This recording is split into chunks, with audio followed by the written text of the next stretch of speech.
Hello, welcome back to the Next Level Now, and I'm Kirk Weber.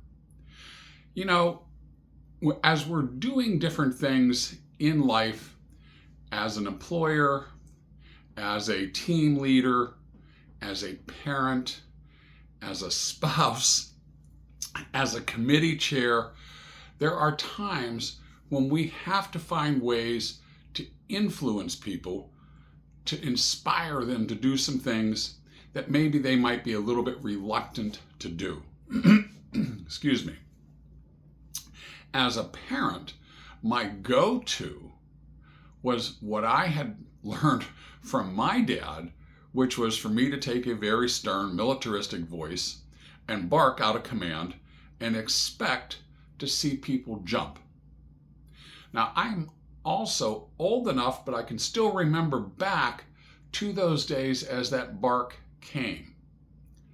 My instinct deep inside of me was, I don't want to do a stinking thing that you're telling me to do when you approach me that way. And we can get that way with a spouse, with an employee, with someone on the street.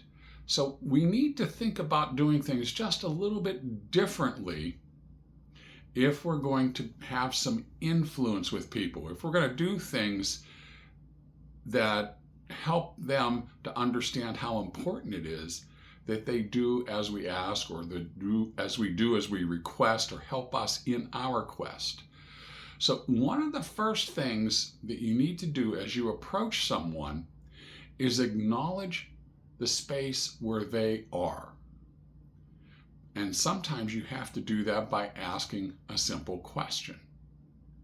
Let's say that you're going up to influence your son or your daughter, teenage years, to come downstairs and wash the dishes. Instead of coming in and barking like gangbusters, you come in and you ask, hey, how are you doing? What was your day like? Tell me about it. What went on? How are you feeling now? Any type of small interest conversation to let those people know that you're respecting where they are. You're understanding, you have some empathy for what's going on in their life. You're concerned.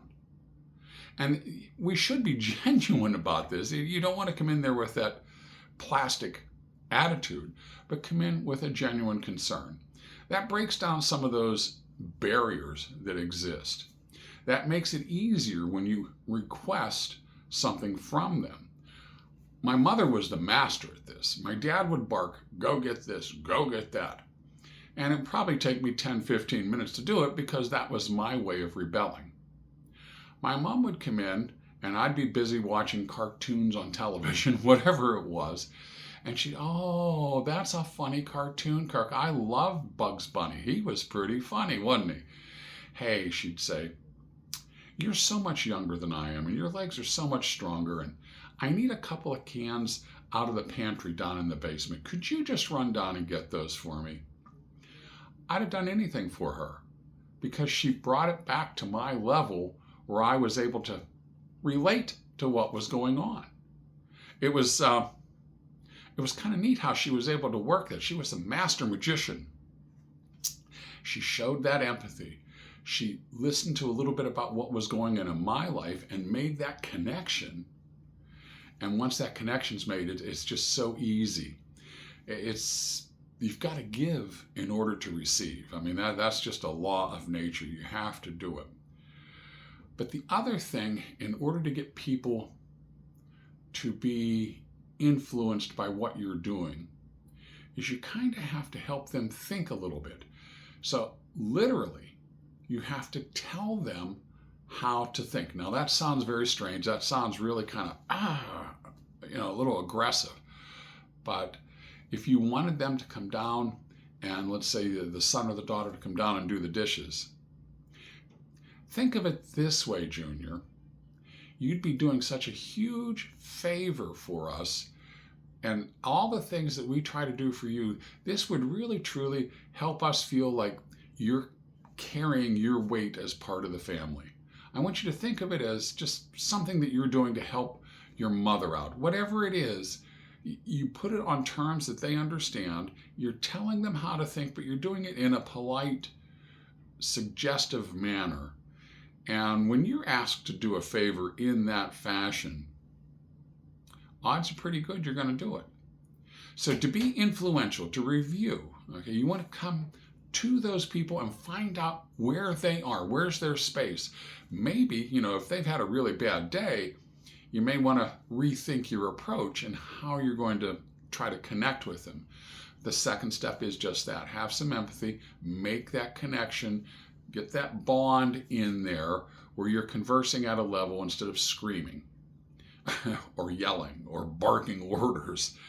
And finally, tell them how to think. And if you do these things, you're going to find you have far more influence, and you're going to find that you're going to get a better reception for what it is that you're actually looking for. So I hope these ideas help you. I hope they're things that you can utilize and help you as you progress through 2026 into that better version of yourself that we're trying to reach.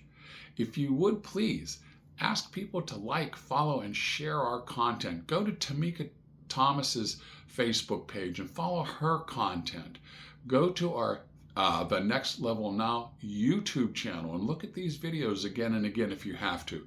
We're putting these out here to try to help you reach that next level. Any questions or comments in the space below? We look at these things pretty frequently, and if you have something in there, we'll be sure and respond to it. All right, thanks so much, everyone. We'll talk to you again soon.